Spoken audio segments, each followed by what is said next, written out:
Ghiyas-ud-din Tughluq was the founder of the Tughlaq dynasty. He was the son of an Indian mother and, like his Turkish father, was in the service of the sultans. He distinguished himself by his successful defense against the Mongol invaders and ultimately became the governor of Dipalpur. Ghazi Tughlaq ascended the throne of Delhi under the title Ghiyas-ud-din Tughluq. Ghiyas-ud-din Tughluq was a strong and benevolent ruler. He combined fairness and firmness to establish peace and order in the kingdom. He rooted out corruption, looked after the welfare of the peasants, increased land under cultivation, improved means of communication, transport and postal system, constructed bridges and canals, increased the wages of his civil servants and restored the privileges of his revenue officers. He was a devout Muslim, but he never persecuted the Hindus. Ghiyas-ud-din was a capable military commander. He fought Mongol invasions, sent expeditions to Warangal, subjugated Gutti and Madura, raided Orissa, and put down rebellions in Gujarat and Bengal. On his return from Bengal, he was killed near Afghanpur by the fall of a pavilion, an accident which was probably planned by his son and successor Juna Khan alias Ulugh Khan. Achievements of Ghiyas-ud-din Tughluq. Ghiyas-ud-din Tughluq reintroduced the food laws of Alauddin. He suppressed the rebellions in the distant provinces with a strong hand and restored peace and order. He organized better postal systems and encouraged agriculture. From among the 11 rulers of the Tughlaq dynasty, only the first three, that is Ghiyas-ud-din Tughluq, Muhammad-bin-Tughluq and Firoz Shah Tughlaq, were interested in architecture and each added a new capital city in Delhi. Tomb of Ghiyas-ud-din Tughluq. Located 8 kilometers from Qutub Minar on the Qutub Badarpur road is the city of Tughlaqabad. Built by Ghiyas-ud-din, the city is the site of his self-built tomb. The tomb, about 8 square meters with sloping walls of red sandstone, is surmounted by a white marble dome raised on an octagonal drum.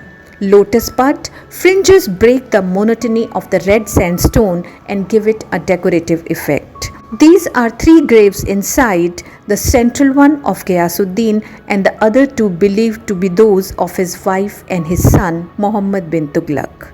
Muhammad-bin-Tughluq.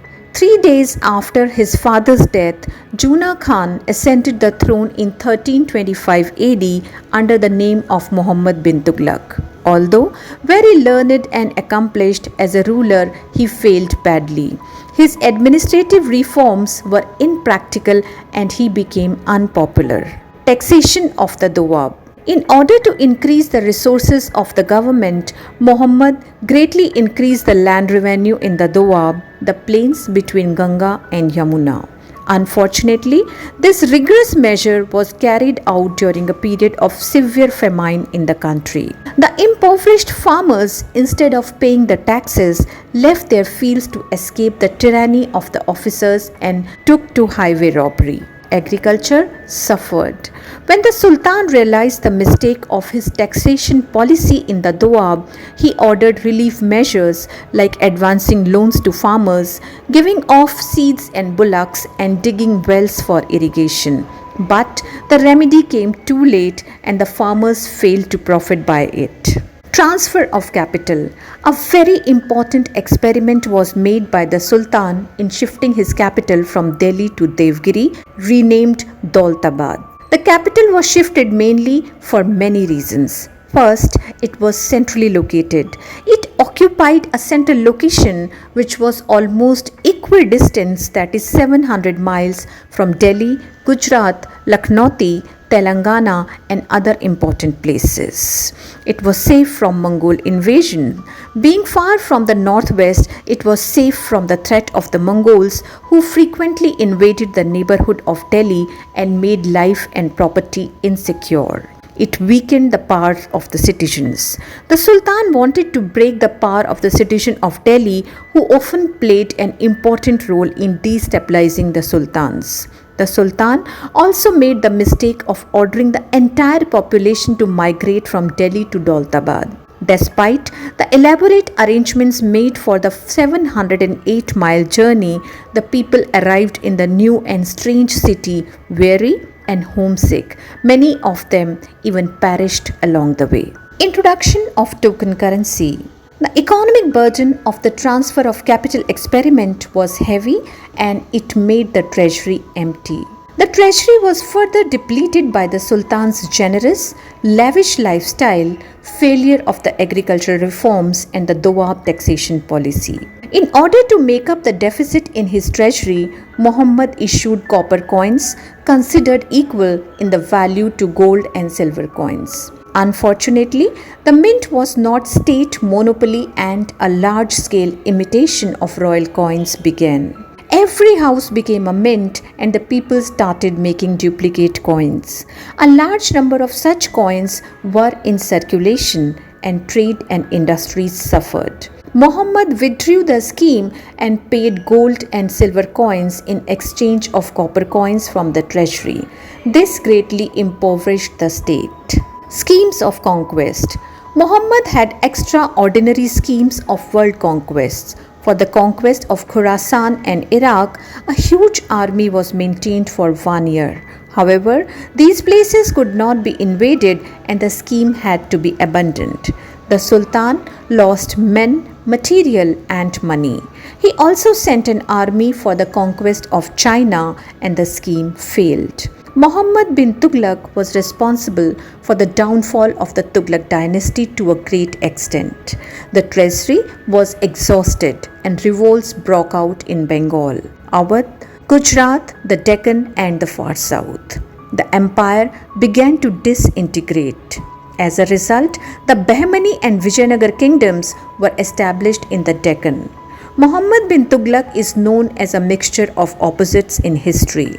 Historians also call him names ranging from raving mad to genius.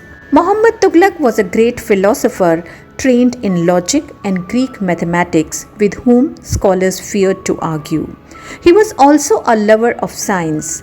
His exquisite calligraphy and beautiful coinage testify to his artistic talents. He was a great general, but his plans proved to be impracticable in actual operation.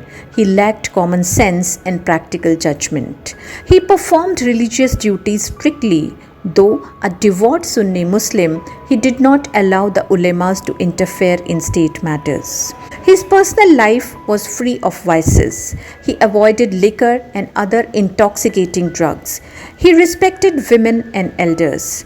He was a man of hasty nature and hot temper.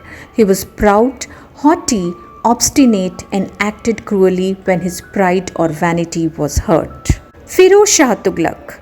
Firoz Shah Tughlaq, a cousin of Muhammad Tughlaq, succeeded him in 1351 AD. He was an incompetent general and Bengal and Deccan became independent during his reign. His military campaigns in Bengal, Sindh and Gujarat were mismanaged. Firoz Shah was a devout Muslim and was greatly influenced by Maulvis and tried to rule as per their advice. He was a great scholar and founded many schools and colleges. He patronized the historians Barni and Afif. He was intolerant towards Hindus and imposed the jizya tax on the Brahmins. Hindu temples and idols were destroyed. He was one of the last great sultans of Delhi. His policy of intoleration roused Hindus against him. This finally led to the downfall of the Tughlaq dynasty. Although an incapable general, Firoz Shah Tughlaq was an ideal, kind, pious, generous and a merciful ruler. He simplified the legal system and discouraged the use of spies. He adopted a humane attitude towards the slaves. To revive agriculture, he reduced land revenue and cancelled loans advanced during the famine. This helped improve agriculture and brought prosperity to the peasants. To promote trade, he reduced the octroi duty. If you want to know anything about Indian history, please leave it in the comment box so that I can come back with it. If you have liked the video, please like, share and subscribe. Thank you.